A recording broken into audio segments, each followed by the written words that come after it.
ವರೆಗೆ ಪರಿಶಿಷ್ಟ ಜಾತಿ ಉಪಜಾತಿ ಸಮಗ್ರ ಸಮೀಕ್ಷೆ ನಡೆಯಲಿದೆ.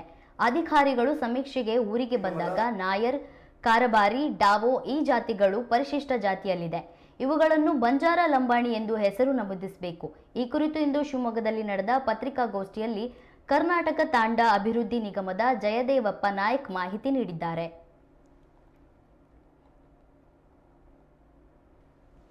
ಆದೇಶವನ್ನು ಕೊಟ್ಟಿದ್ದಾರೆ.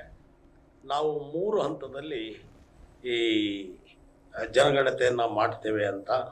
ಅದು 5ನೇ ತಾರೀಕಿಂದ, ಈ ತಿಂಗಳು 5ನೇ ತಾರೀಕಿಂದ 17ರವರೆಗೆ ಮನೆ ಮನೆ ಸಮೀಕ್ಷೆಯನ್ನು ಮಾಡ್ತೀವಿ ಅಂತ ಹೇಳಿದ್ದಾರೆ.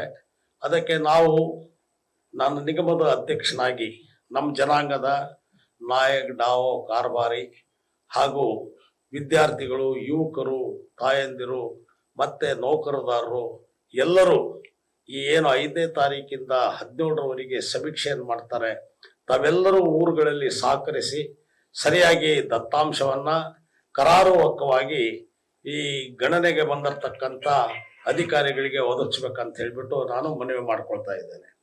ಅದೇ ಥರ 2ನೇ ಹಂತ 19ರಿಂದ 21ರವರೆಗೆ ಗ್ರಾಮ ಪಂಚಾಯಿತಿ ವ್ಯವಸ್ಥೆಯಲ್ಲಿ ಅಲ್ಲಿ ಒಂದು ಕಚೇರಿ ಮಾಡ್ತೇವೆ. ಬಿಟ್ಟಿರ್ತಕ್ಕಂಥವ್ರು ಬಂದು ಅಲ್ಲಿ ತಮ್ಮ ದಾಖಲಾತಿಯನ್ನು ಮಾಡಬಹುದು ಅಂತ ಹೇಳಿದ್ದಾರೆ. ಮತ್ತು 3ನೇದು 19ರಿಂದ 23ರವರೆಗೆ ಆನ್ಲೈನ್ನಲ್ಲಿ ತಮ್ಮ ಆಧಾರ್ ಕಾರ್ಡು ಮತ್ತು RD ನಂಬರನ್ನು ಹೇಳಿದರೆ ಅಲ್ಲಿನೂ ನಾವು ಜನಗಣತಿ ದಾಖಲೆ ಮಾಡ್ಕೊಳ್ತೀವಿ ಅಂತ 3 ಹಂತದಲ್ಲಿ ಹೇಳಿದ್ದಾರೆ. ಇಲ್ಲಿ ನಮ್ಮ ಕರ್ನಾಟಕ ರಾಜ್ಯದಲ್ಲಿ ಒಟ್ಟು 3,395 ತಾಂಡಗಳಿವೆ. ಇದು ಸರ್ಕಾರದ ಲೆಕ್ಕದಲ್ಲಿರ್ತಕ್ಕಂಥ ತಾಂಡಗಳು. ಸರ್ಕಾರದ ಲೆಕ್ಕದಲ್ಲೇ ಇರ್ತಕ್ಕಂಥ ಸುಮಾರು 600ರಿಂದ 700 ತಾಂಡಗಳಿವೆ. ಆ ತಾಂಡಗಳಲ್ಲಿಗೆ ರಸ್ತೆ ಇಲ್ಲ, ಸಾರಿಗೆ ಸಂಪರ್ಕ ಇಲ್ಲ, ಭಾಳ ರಿಮೋಟ್ ಪ್ಲೇಸ್ನಲ್ಲಿ ಅವರು ವಾಸವಾಗಿದ್ದಾರೆ. ನಾವು ಆಯೋಗಕ್ಕೆ ಮನವಿ ಮಾಡಿಕೊಂಡಿದ್ದೇವೆ, ಇವರ ಜನಗಣತಿನೂ ಕರಾರುವಕ್ಕವಾಗಿ ಪಡಿಬೇಕು, ಅಲ್ಲಿರೋ ಎಲ್ಲ ಅಧಿಕಾರಿಗಳನ್ನು ಕಳಿಸಿ ಅವರ ಜನಗಣತಿಯನ್ನು ತಗೋಬೇಕು ಅಂತ ಮನವಿ ಮಾಡ್ಕೊಂಡಿದ್ದೇವೆ. ಅದೇ ಥರ ನಾವು ಜಸ್ಟಿಸ್ ನಾಗಮೋಹನ್ ದಾಸ್ ಅವರಿಗೆ ಒಂದು ಅರ್ಜಿಯನ್ನು ಕೊಟ್ಟಿದ್ವಿ. ಅದೇ ಥರ ಮುಖ್ಯಮಂತ್ರಿ ಅವರಿಗೆ ಮನವಿ ಮಾಡ್ಕೊಂಡಿದ್ವಿ. ಲಂಬಾಣಿ ಜನಾಂಗ ಏಪ್ರಿಲ್ ಆದಮೇಲೆ ಸುಮಾರು 8-10 ಲಕ್ಷ ಜನ ವಲಸೆ ಹೋಗ್ತಾರೆ. ಅವರು ಹೈದರಾಬಾದ್ ಕರ್ನಾಟಕ ಆಗಿರ್ಬೋದು, ಬಾಂಬೆ ಕರ್ನಾಟಕ ಆಗಿರ್ಬೋದು, ಸ್ವಲ್ಪ ಮಧ್ಯ ಕರ್ನಾಟಕ ಮತ್ತು ಸ್ವಲ್ಪ ದಕ್ಷಿಣ ಕರ್ನಾಟಕದಲ್ಲಿ ಲಂಬಾಣಿ ಜನಾಂಗ ಗುಳೆ ಹೋಗ್ತಾರೆ. ಈ ಸಂದರ್ಭದಲ್ಲಿ ಜನಗಣತಿ ಮಾಡಿದರೆ ಸುಮಾರು ಒಂದು 8-10 ಲಕ್ಷ ಜನ ಅದು ವಂಚಿತರಾಗ್ತಾರೆ. ಆ ಒಂದು ದೃಷ್ಟಿಯಿಂದ ನಾವು ಜಸ್ಟಿಸಿಗೆ ಮನವಿ ಮಾಡಿಕೊಂಡಿದ್ದು, ನಮ್ಮ ಜನ ಕೂಲಿ ಹೋಗಿ ಅಂದರೆ ಗುಳೆ ಹೋಗಿ ಅವರು ಆಗಸ್ಟ್ ತಿಂಗಳಲ್ಲಿ ಊರಿಗೆ ಬರ್ತಾರೆ, ದಸರಾ ಮತ್ತು ದೀಪಾವಳಿ ಟೈಮ್ನಲ್ಲಿ. ಆ ಸಂದರ್ಭದಲ್ಲಿ ಜನಗಣತಿ ಮಾಡಿದರೆ ನಮ್ಮ ಜನಾಂಗದ 100ಕ್ಕೆ 100 ಜನಗಣತಿ ಸಿಗುತ್ತೆ. ಆ ಜನ ತಮಗೆ ಆ ಮಾಹಿತಿಯನ್ನು ಕೊಡ್ತಾರೆ ಅಂತ ಮನವಿ ಮಾಡಿದ್ವಿ. ಜಸ್ಟಿಸ್ ಅವರು ಇಲ್ಲ, ಸರ್ಕಾರದ ಆದೇಶ ಇದೆ, 2 ತಿಂಗಳ ಒಳಗಡೆ ಮುಗಿಸ್ಬೇಕು ಅಂತ.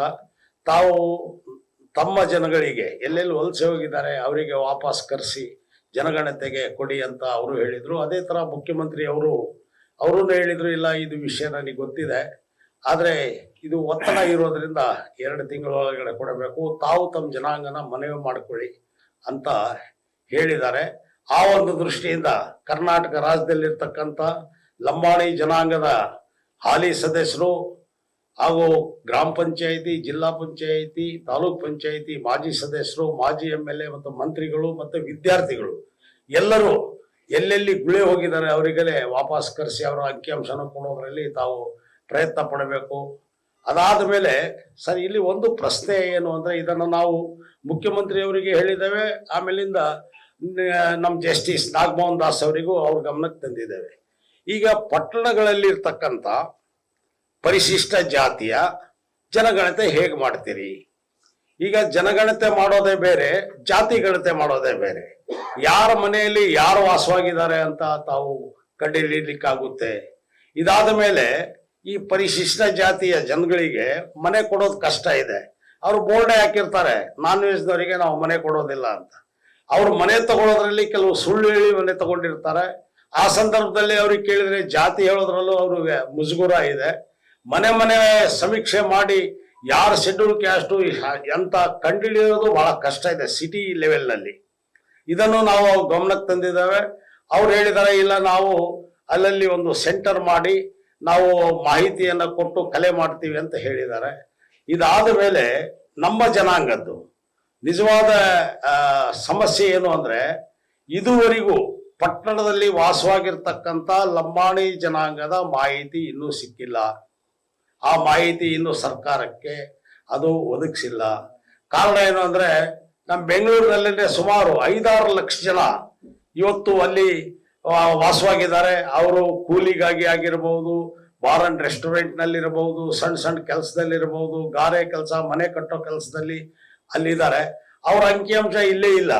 ಅಲ್ಲಿ ಅವರಿಗೆ ಆಧಾರ್ ಕಾರ್ಡು ಇಲ್ಲ, ವೋಟರ್ ಲಿಸ್ಟು ಇಲ್ಲ, ರೇಷನ್ ಕಾರ್ಡು ಇಲ್ಲ. ಬೆಂಗಳೂರಿನಲ್ಲಿರೋದು ಅವರೆಲ್ಲ ಮೈಗ್ರೇಷನ್ಸು ಎಲ್ಲ ಸ್ಕ್ಯಾಟರ್ಡ್ ಆಗಿದ್ದಾರೆ. ಅಲ್ಲಿ ಒಂದು 5-6 ಲಕ್ಷ ಜನ ವಾಸವಾಗಿದ್ದಾರೆ. ಅದೇ ತರ ಪಟ್ಟಣದಲ್ಲಿ ಇರ್ತಕ್ಕಂಥವರಿಗೂ ಇವತ್ತು ಅಂಕಿಅಂಶ ಸಿಕ್ಕಿಲ್ಲ. ಇವನ್ನೆಲ್ಲ ಇದು ಆಯೋಗ ಪ್ರಯತ್ನ ಪಟ್ಟು ಅವರ ಜನಗಣತಿಯನ್ನು ತಗೋಬೇಕು ಅಂತ ನಾವು ಮನವಿ ಮಾಡ್ಕೊಳ್ತಾ ಇದ್ದೇವೆ. ಮತ್ತೆ ಇನ್ನೊಂದು, ಕೆಲವು ಗ್ರಾಮಗಳಲ್ಲಿ 10-20 ಲಂಬಾಣಿ ತಾಂಡಗಳಿದೆ. ಅದು ಸರ್ಕಾರಿ